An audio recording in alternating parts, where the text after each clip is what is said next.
Here we go. People been asking for it.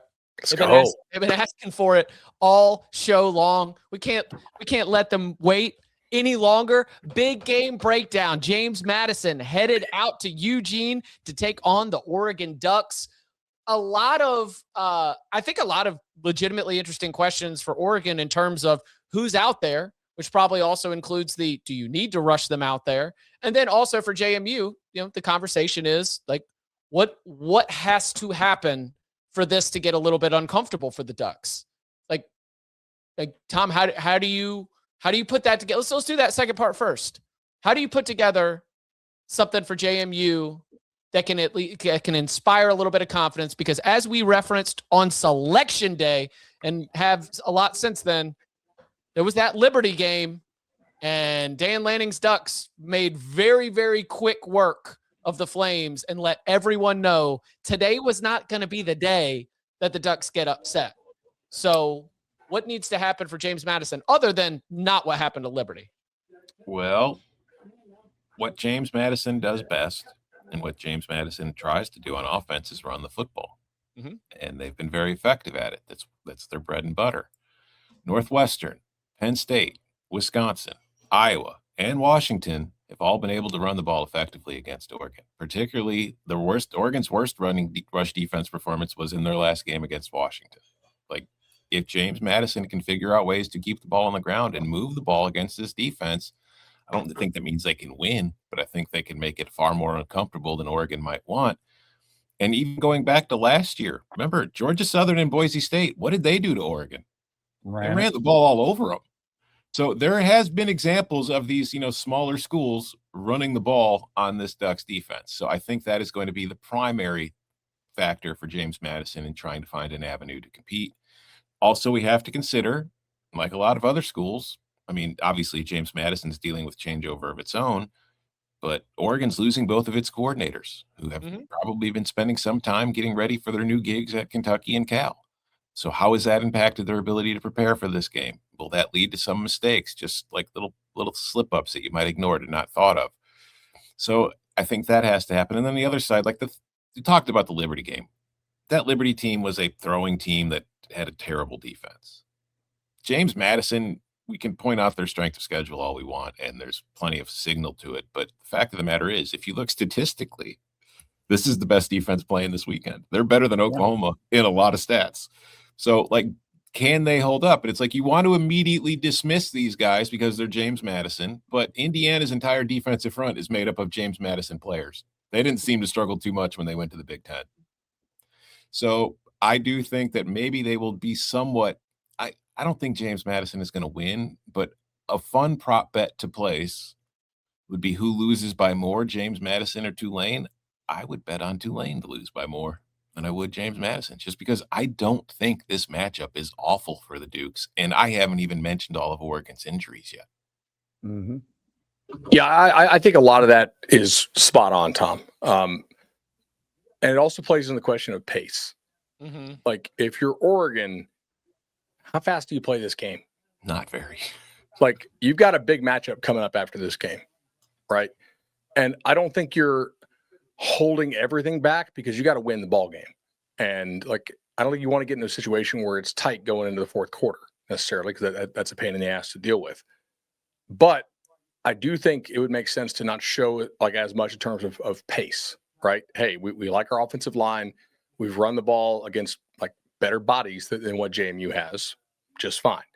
Our receivers, is Decorian playing? Haven't seen, right? He's having Gary Bryant Jr. Right. Sadiq went down against Washington. Mm-hmm. So if you are really dinged up on offense, if you're Oregon, I think you play real slow, screens, trust Dante to make some throws when you need him to, but lean on the run game, much like JMU does. And if both teams are trying to just lean on the run game, then you're looking at a pretty slow pace game. We might be live at 10:45. That's cool. Probably not, but 11, which I'm not opposed to. For sure. If the Bears game's still going, I'm not going to want to go live. Also, the Louisville game, which we've all referenced as a 2-touchdown loss, it was a little uncomfortable for. I think there might have been in the group chat saying, "What's wrong with Louisville? Are they in trouble this year?" Yeah. And I mean, that game was pretty, like, James Madison was handling the lines of scrimmage pretty well. So I know it's been one that's used against them. This will be an interesting matchup. Alonzo Barnett, too. I do think he's a little more versatile than Jake Retzlaff. He's a little bit more of a run threat. That can always be a headache, just for a defense to have to contain a quarterback like that. So I think it'll be interesting. Yeah, it does get lost that James Madison was leading that game 14-6 into the third quarter. Yeah. So, I do think, if you put together an all-star offensive line from every single team that JMU's played so far this year, I don't think Oregon would take that. they would rather have their own. No, Correct. Yeah. I think Louisville's offensive line is not great. it's pretty. They're like secretly crappy. Yeah, like Louisville had to scheme around that a lot this year, and JMU gave them some problems for sure. Like JMU does have a really nice, G6 defense, and I think they could give Oregon some problems here for a little bit defensively. Offensively, I don't know. Like watching this, Barnett does not throw the ball well outside the numbers. I think if you're Oregon, you're like, man, these outside receivers are not scary. Yeah. And we faced a lot better at receiver than we do this game on a week-to-week basis in the Big Ten. Barnett's not a great thrower. So, again, I think a lot of this plays to pace, right? Like, hey, can he pick up some of these third and mediums with his legs, keep the clock running, churn this thing? I don't think JMU's going to go crazy tempo here. I would not. So I think that's the recipe to keep it close. It's just low scoring, ugly. Oregon doesn't want to show much. We'll see who plays for Oregon. And who knows, in that game, if you get an 8 or 9 possession game, turnover or two all of a sudden flips this thing. Oregon ran it 41 times against USC, ran it 42 times against Washington. As the wide receivers have gone down, they have leaned on that deep running back room, which has also had some injury issues as well. And behind that big offensive line, that would definitely be, in my mind, I do not think Dan Lanning, like you said, Bud, he does not want to be, he wants this to be over so the fourth quarter's not stressful. But I could see we're not rushing Decorian back. If it's a coin flip of whether he can play or not, we're going to say, hey, listen, the game plan that we had to beat USC and Washington should be good enough to beat JMU at home. They travel 2,800 miles out here. They've got a head coach who's going to UCLA. There is a lot that should be able to roll out the same kind of game plan they had at the end of the season, win the game along both lines of scrimmage. But I like the middle of Oregon's defense.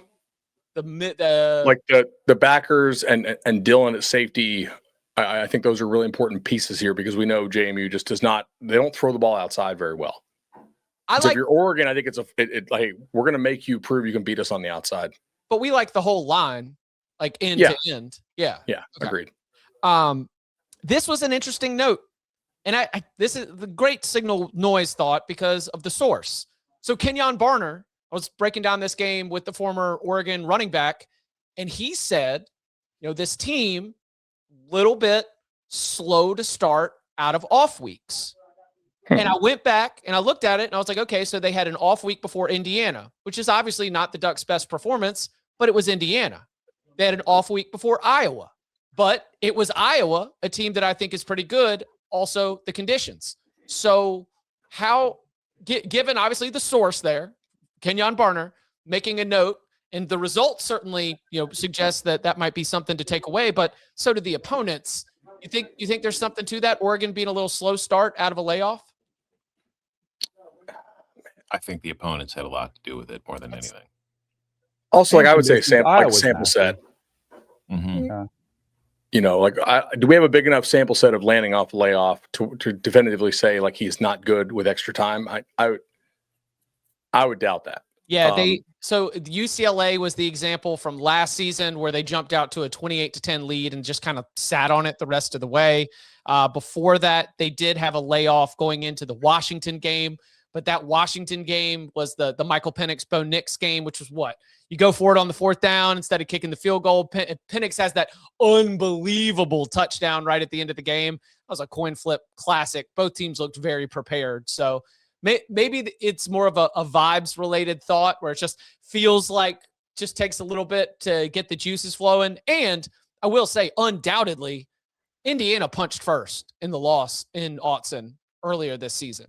That was an Indiana team that was more ready for the start of that game than Oregon was. And it, was tough, obviously, to recover. And they didn't in what was eventually a 10-point loss. You also had to respect James him as a Madison thrower. players. With James Madison players. Yeah.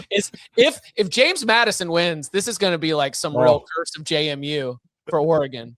Losing to the old JMU coach Have and they the talked? JMU players. That's what I'm saying. Are Sig and Chesney are they tight like that? I don't know if they're tight like that, but I could see. I don't know. If you're Indiana, you do not want to have to face Oregon a second time.